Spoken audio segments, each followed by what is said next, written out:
Dawn mhux l-affarijiet li n-nies jimpurtawhom minnhom. Din kienet is-soluzzjoni tal-kandidata Laburista Marija Sara Vella-Gafa quddiem il-fatt li l-gvern spiċċa f'nofs kriżi politika.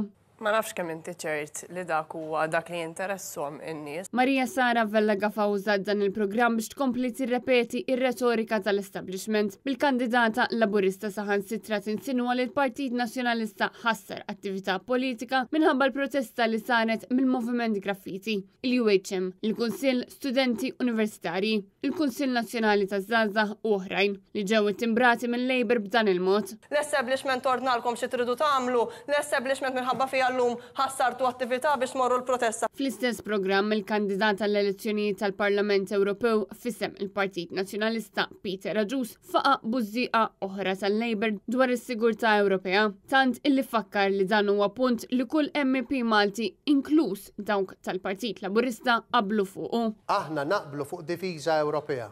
Diviża Ewropea dejjem mexxejna l-kunċett ta' diviża Ewropea u l-Labor iffirma liha wkoll. Id-difiża Ewropea għal kulħadd tinteressa.